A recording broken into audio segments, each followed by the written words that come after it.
I was born in India. My father was a church planter in India, and when I was still quite young, we returned to Britain, and my father was church planting in a Scottish new town. So I grew up in Scotland, where they speak English in a particular way. And then in my mid-teens, we moved to England. And again, my father was church planting, this time in a wealthy suburb amongst the pagans of England. And that was a very different kind of experience. In my late teens, early 20s, I trained for the ministry, and my first church was inner city Birmingham, a situation that I was completely untrained for and had no idea what to do, really. It's a curious experience, and that was a situation that demanded a replant of an old church. That church grew and began to plant churches elsewhere. My wife and I went to lead one of those church plants in suburban Birmingham, in a better area economically, just within smelling distance of Cadbury's chocolate factory. Very sweet smelling church. And that church has grown. We currently meet in a community centre that we also operate as the leaseholders for the next 70 years. And we have about 2,500 people come through that community centre every week. And we're able to see the church grow in relation to that activity. The current church that we're in is also church planting, so I think I can say I've had a lifelong involvement in passion for church planting, and it's something that continues to engage me and fascinate me. I'm going to try and speak with a certain kind of English, as I said, and hopefully that will be clear to all of you. The subject that we're going to look at is actually quite a theoretical subject. So it's a bit of a challenge for those of us who are concerned with practical applications to ask ourselves the question, and I will ask you to ask this question, as we continue through the presentation: what are the two things that you think we could take and use as insights to make a practical difference to the way in which we plant churches? Because I do think that the theory matters, but it needs to connect. So we're going to look at that question in a bit more detail later. I'm going to reflect on Europe, but I'm going to reflect on Europe recognizing that what has been happening in Europe in the last 50 to 100 years also has implications, a spillover, if you like, for those parts of Europe, those parts of the world rather, that have been impacted by the thinking of Europe. And I'm referring to Australia, New Zealand, Canada, where although they have their own distinct histories, nevertheless, in many ways we share a common culture. And that culture has a unifying reality in that it is a culture that was created first of all by the Christian faith. The tribes of Europe, who had their own distinct narratives, came together under a single story, the story of the Bible. And it was the story of the Bible that created that common European civilization in terms of literature, art, music, just the very idea that goodness is good permeated this culture. And then that was the culture that we have exported through migration of our peoples to these other lands. It is that culture that is in a time of crisis. So we live in this very curious situation. A European culture gave rise to a Christian civilization and gave rise also to a missions movement, which at this moment in time is the most successful missions movement the world has ever known. The church is growing around the world at a pace, a conversion pace, which is astonishing. And that rest of the world looks at Europe in bewilderment to say, what has happened to Europe? What has happened to the very roots of your own civilization? And it's that story that I want to explore a little bit today. And I want to explore it particularly because one of the challenges, I think, for Christians has been that there has been a story told, a story which we call the secularization story, which effectively says to those of us who are Christians, there's nothing you can do. It's all over. It's all hopeless. And do you know what? All too often we believe that story. And we've accepted the account that, yes, it's all hopeless, there's nothing we can do, the forces ranged against us are overwhelming. And I want to suggest to you that actually, that's not true. And these are ways in which we can better understand what's happening. I'm going to use a bit of detail from the United Kingdom simply because I know that situation better. And I'm going to suggest to you that what's happening in the United Kingdom, I think, might begin to happen in other European nations too. So let's begin to explore some of this situation. So let's look first of all at some societal mega trends. Over the last 50 years, we have seen the increasing secularization of Europe. And that's come in a number of forms. It's been resisted for a long time in the Catholic South, but now that has been overturned and the Catholic South is experiencing what the Protestant North experienced previously. It was experienced differently in Eastern Europe because secularization was experienced through the particular arena of communism. Since the end of communism, Eastern Europe is experiencing secularization in a different kind of way, especially those nations which are joining the European Union, because the European Union itself is an agent of the secularization process. And the curious thing about the secularization story is essentially the secularization story is something like this. Europe is the first area of the world through education, through science, through technology to realize that God is simply an invention of humanity.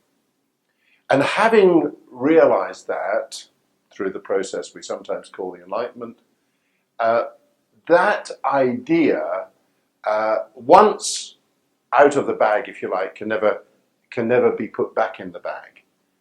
And that idea is going to eventually spread around the world. We've seen the evidence of it already in Canada, in Australia, New Zealand, these kinds of nations. Eventually the United States will catch up with this glorious idea, and the rest of the world will as well. And then eventually we will all be what Peter Berger called once honorary Swedes, where the Swedish nation has gone first in the secularization process.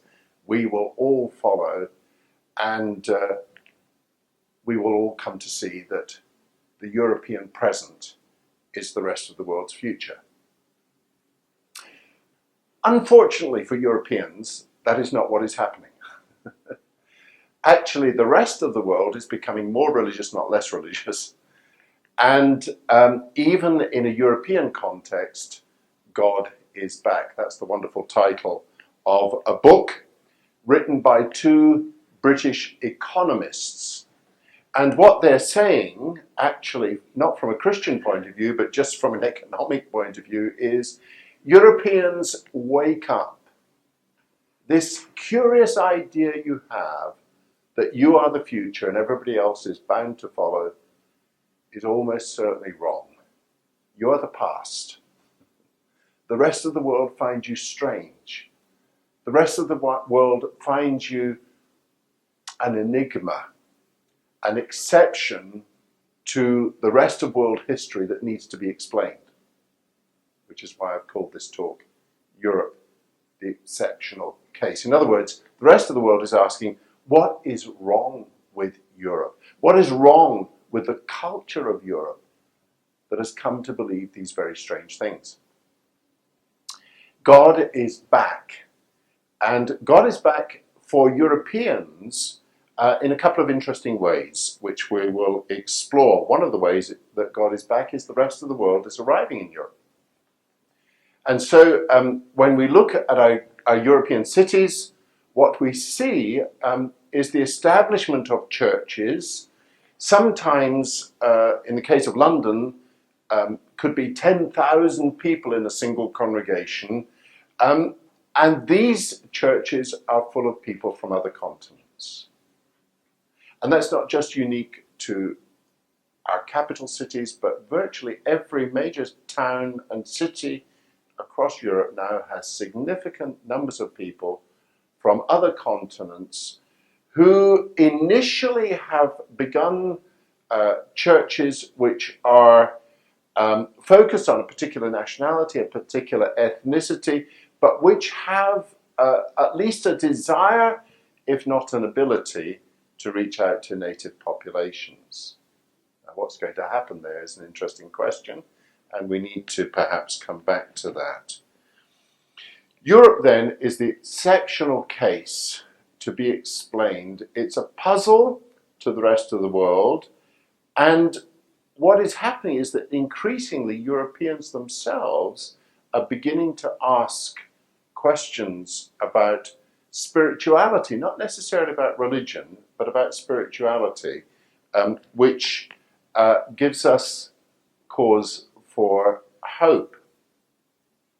Sometimes Europeans have lost sight of the significance of Christianity itself.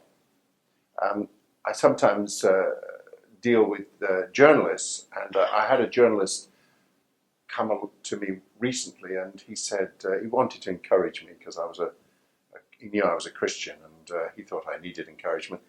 And he said, I just discovered that Christianity is not smaller than Islam. So actually, I did know that.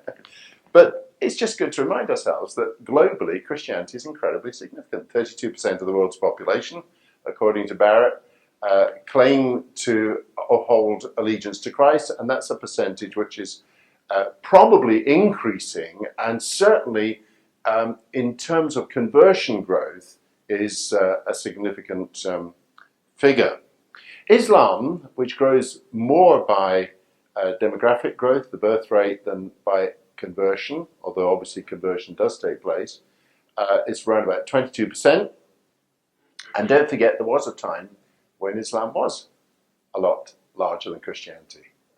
In the medieval period, Islam was much more significant than Christianity, economically, culturally, and numerically. In fact, it's part of the crisis of Islam that they wonder how Christianity stole a march on them in so many ways. Hinduism is really significantly smaller. Those who say they've got no religion, that is to say, they're just unsure, they're agnostics, they're secularists, or something else, is a significant group. And growing, indeed it is. Buddhism, about 6%, not so big. Those who are out and out atheists, however, they're really quite a small group. Those who are absolutely convinced there is no God, it's really quite a small group indeed. Just thinking about the growth of secularization that we've experienced, let's just remind ourselves that secularization actually has 19th century origins. We don't need to go into that in detail, other than reminding you of who the great thinkers were.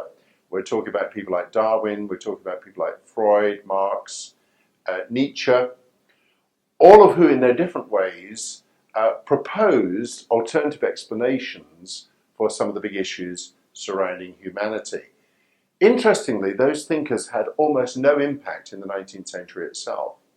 Their impact was in the 20th century, and primarily because of the crisis that the First World War brought about. Because it was such a psychological, emotional, and spiritual crisis, to see the nations, the Christian nations of Europe, tearing themselves apart, killing on such a wanton scale, that actually produced a crisis. And it caused ordinary Europeans to ask the question, there must be another way of thinking about life. And of course, waiting in the wings. People who had never really been taken very seriously before were Marx, Nietzsche, Freud, and Darwin. In a sense, the First World War produced the crisis that caused those worldviews to be taken much more seriously. The 20th century has seen the growth of alternative narratives, alternative to Christianity, that is to say, fascism, Marxism, have all been tried, but possibly more alluring than any of these has been capitalism itself, the great consumer story, which essentially says to us, the way to be happy is to have things. And if you're not happy, it's only because you don't have enough things.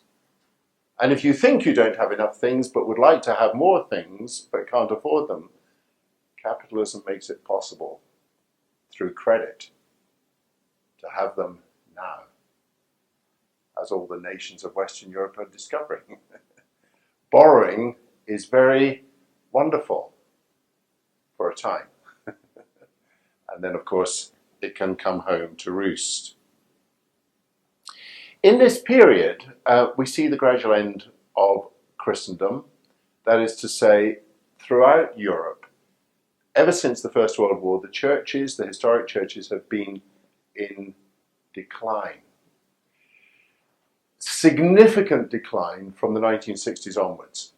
And we'll perhaps come back to that. Well, in fact, we'll mention it now. Something happened in the 1960s that was significant.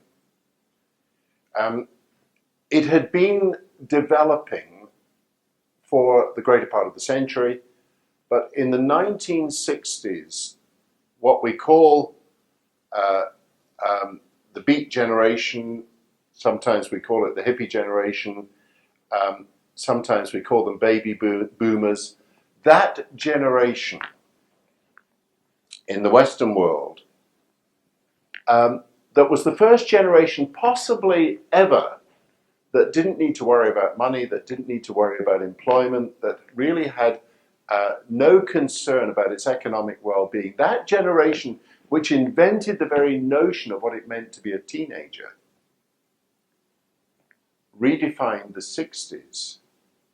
And that same generation has redefined every decade that they've lived in, and they're still doing it.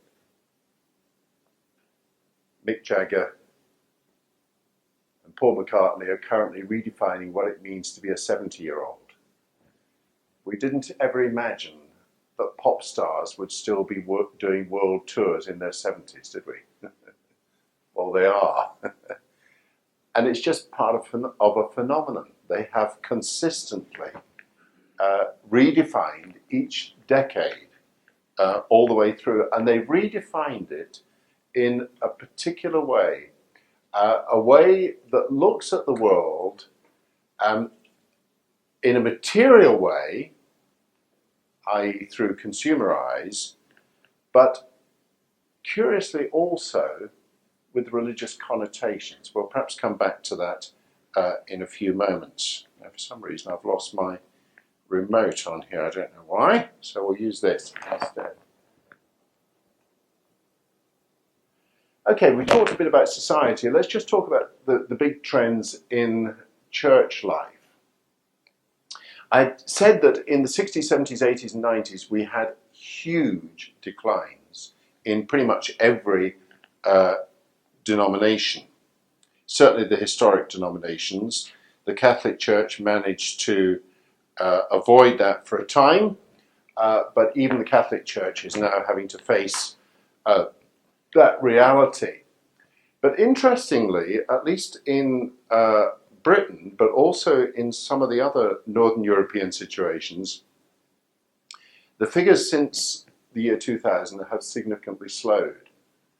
And interestingly, the latest figures from the Anglican Church in the United Kingdom, the latest ones that are available, which is for the year 2011, show that that slowing has pretty much come to a flattening out.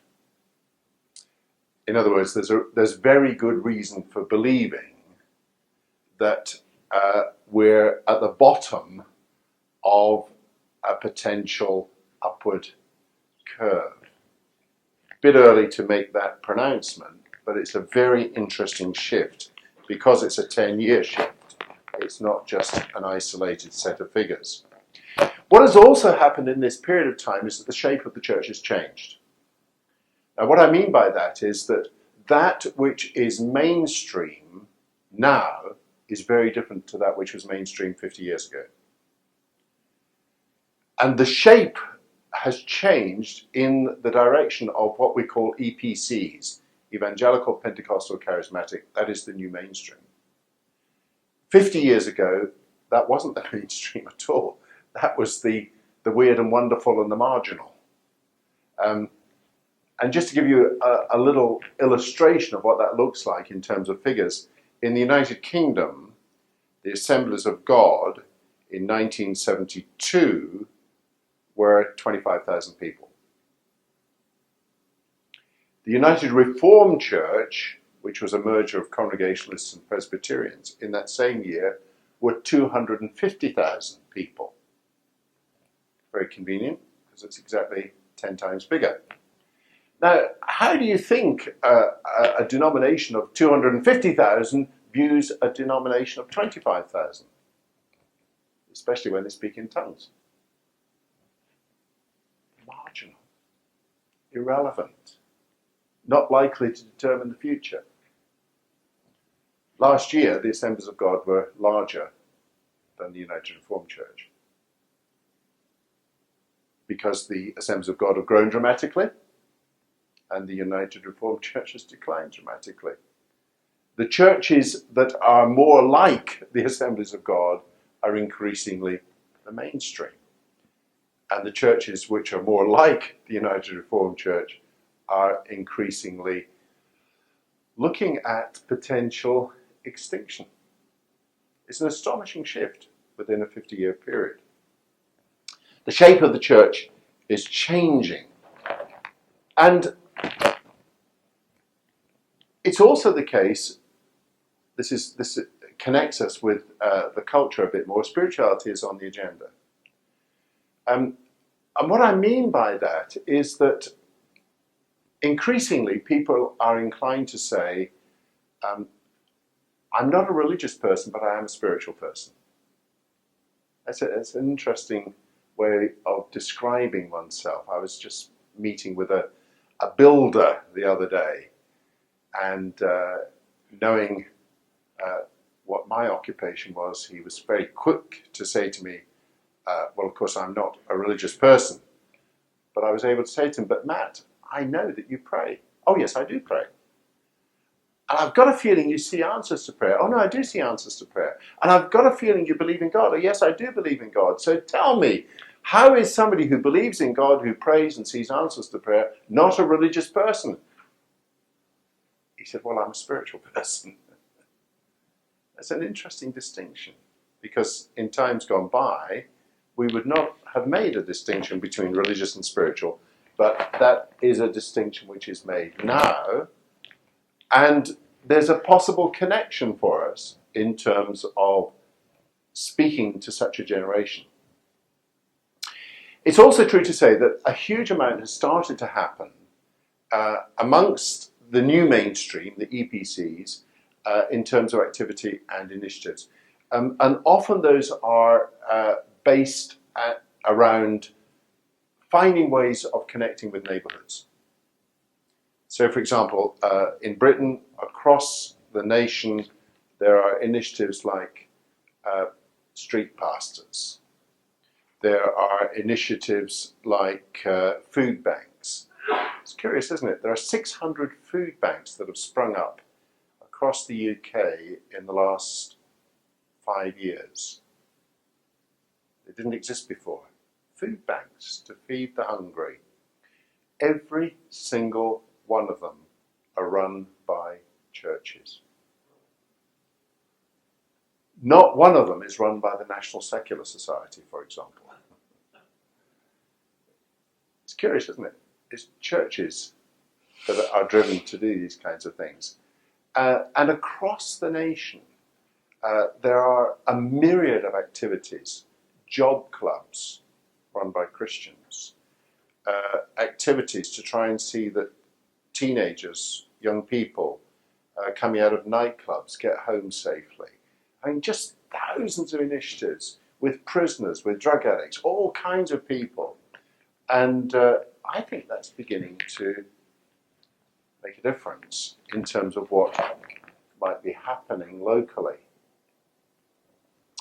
Let me just remind you of the way in which church life, as it relates to culture, has operated in recent times. After the Second World War, I think there was a widespread feeling across Europe that the earlier problems of the church could be fixed. And in the 1950s, wherever we looked across Europe, at least in Western Europe, this was a good time for the church. Church attendance was on the up. There was a kind of return to conservative values, family values, marriage, all these things were spoken about in society. Whenever Billy Graham came across from America, huge numbers came to his meetings and huge numbers were converted. Huge numbers of people were entering the ministry. It looked like good times. Not only can we fix it, it looks as if we have fixed it. And then came the 1960s, and as I indicated, a huge disconnect. This is when we discovered what was really going on. And what was really going on was that culture and Christianity were marching in opposite directions. What has happened since that time, from the 70s through to the year 2000, is that we've asked the question, can the church survive at all? And the answer we've discovered is yes, but as a minority. We can survive, but it's tough going.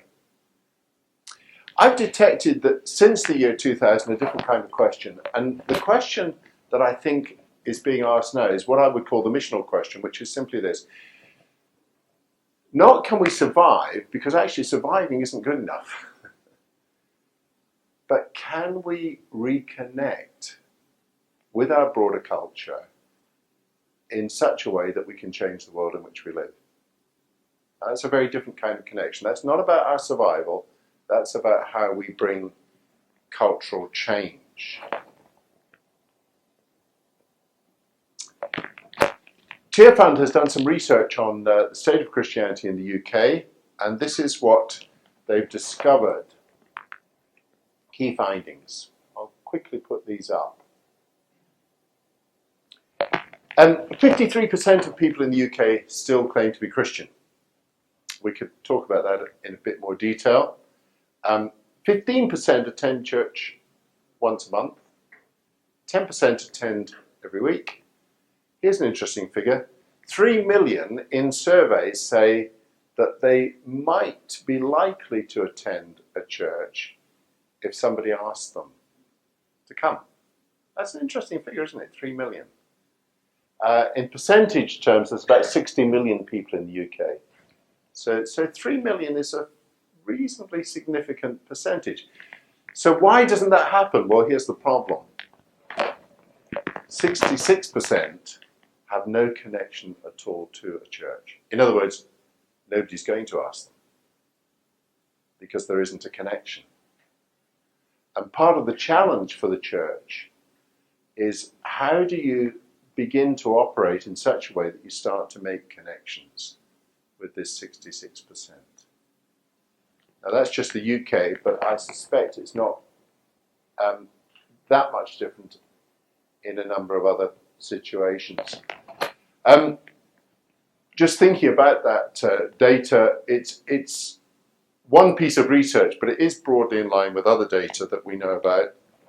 I won't go into too much detail about it. But I do want to issue some warnings. It's kind of encouraging to see what's developing in the UK, but unfortunately sometimes it can lead to a bit of complacency. People just saying, oh, okay, it's all swinging back in our favour then. Is it the pendulum swinging? We don't need to worry. No, it's not as simple as that. What we see before us is an opportunity, but there's no inevitability about it because there are still some big issues. And one of the things that most Europeans report is they don't trust the church as an institution. Big issues around trust, big issues around power.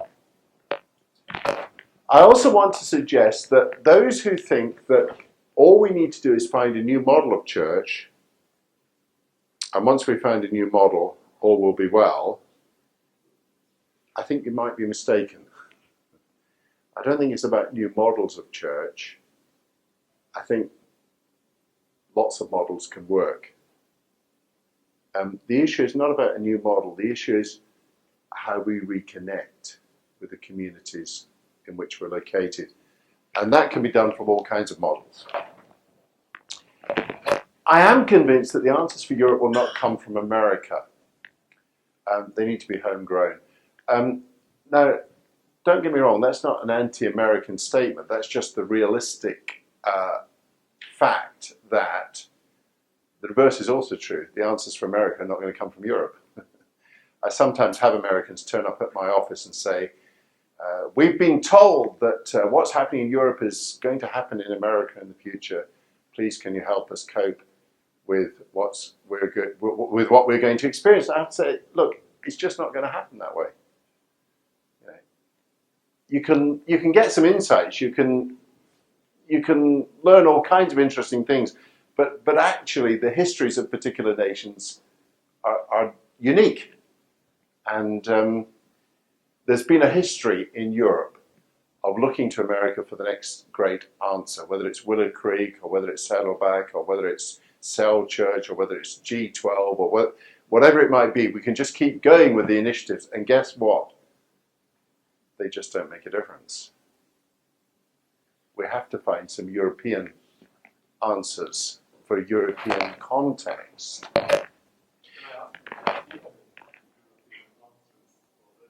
Yeah, I do actually. And I'm going to put up what I call four propositions. Okay, no, that's absolutely fine. You're anticipating my every thought, so that's great. Okay, first of all, I think it's very important in a European context that we see that the historic churches have a contribution, and so have the newer churches. The problem is how to bring a dialogue. Because whether we like it or not, the historic churches actually have a kind of social capital, which is incredibly important. But it's also true that the younger churches have an energy and a creativity that the older churches need.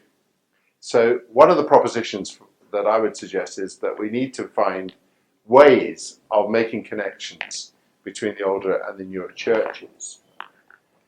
I also think that we need to find a way of creating a conversation with local communities. Now, what I mean by that is simply this. Many local churches, when they look at their local communities, they're really thinking in their heart of hearts, how do we get people to join our church? That isn't a conversation. That's manipulation. Now, don't get me wrong, I do want people to join my church. I do want people to become Christians. But actually it needs to come out of a much deeper relationship set, a much deeper listening process. And we could come back to that, but I think helping churches develop that skill is probably the number one missional task that we could engage in.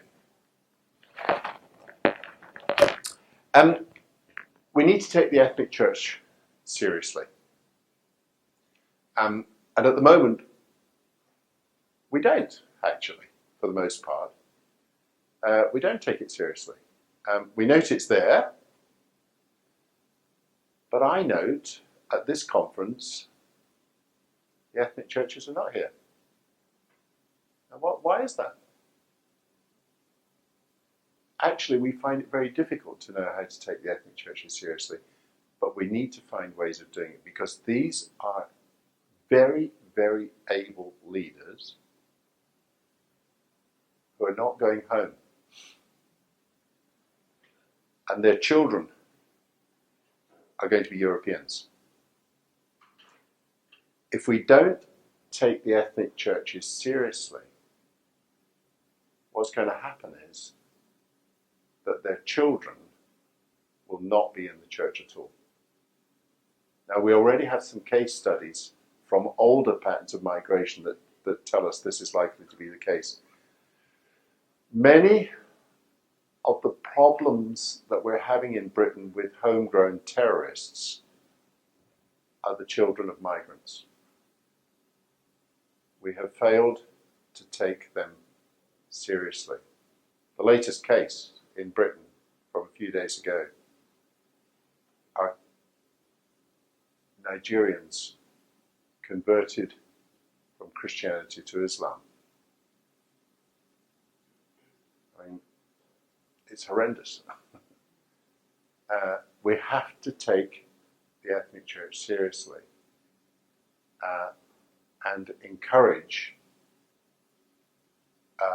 much more dynamic relationships at a leadership level. We haven't yet figured out how to do that. And I also think we need a Europe-wide conversation between what I call thinking practitioners and practical thinkers. I think this conference is actually a good illustration of that, but I think we need a good deal more of it. But I put it this way: sometimes what happens in Europe is that the practitioners get together and try and give each other encouragement, and sometimes the thinkers get together and think great thoughts together. But actually, there's very few areas where practitioners and thinkers come together. And that's actually what we need in a European context to be able to make a difference. Now, I'm broadly very, very optimistic. I think that the future of Europe is absolutely open. I think secularisation as a theory has been shown to be complete nonsense. I think the peoples of Europe are looking for spiritual answers. The question is, are we ready to engage with the peoples of Europe to meet those questions? Or are we going to allow others, for example Islam, to meet that spiritual hunger?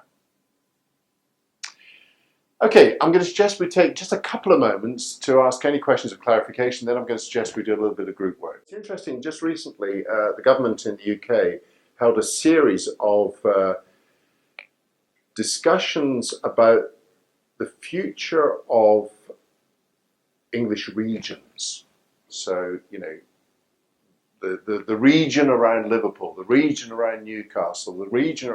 That was interesting. They were bringing together business leaders, academics, so the universities, politicians, all kinds of people, from the health sector, everything. And they were asking very serious questions about how is this region of England going to function. In nearly every case, they invited an Anglican bishop to chair them. They didn't have to. The government didn't even suggest it. But it was curious that they did that. It was as if the bishop was the only person that could be seen to have a kind of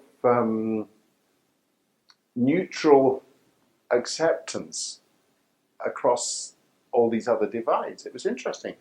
And I don't know, again, whether you noticed that, do you remember something called the Hillsborough Inquiry, you know, where the Liverpool fans were unfortunately crushed to death, and the police hid what really went on, and just recently there was a huge public inquiry. Now actually it didn't have any official status, it was just the people doing this. The Bishop of Liverpool chaired it. But it's just interesting that the bishops still have that kind of social capital, even in these days. It's really remarkable. So I think there is an historical capital. I mean, you just look at Europe. Come on, look at the centre of every community down to the smallest village, and what do you see at the middle of it? Church building, isn't it? I mean, we have to take that seriously, but at the same time, look at the energy of these churches, which sometimes have 10,000 people in them. It's incredibly important, and look what happens when you combine those energies. It's called Holy Trinity Brompton and the Alpha Course. You know, that has come about through a combining of those energies. It's fantastic. There is a new aggressive secularism. Richard Dawkins. But interestingly, at least in the UK, a lot of the press are now saying, Dawkins, you are becoming boring. You are hysterical. What is wrong with you? And just to give it a little flavour of that, you know that advertisement on the bus that was put up last night? You know, there's probably no God, blah, blah, blah. Dawkins was behind that, and they couldn't raise enough money to put it on the buses. And so a group of Christians said, do you know, that's a really interesting debating point. We'll give you the money to put your advert up. And of course the press reported that it was Christians that helped the atheists out. Now, I think that's more the stance we need to take. Let's be really confident. Come on, come into a dialogue with us. And actually, you begin to find it's just so much wind and puff. I think the atheists are running scared. I think Dawkins is running scared. I perfectly accept that in parts of Europe, they're still, they still seem to be in the ascendancy. Honestly, I don't think it will last. It may be true at the moment, but I don't think it will last.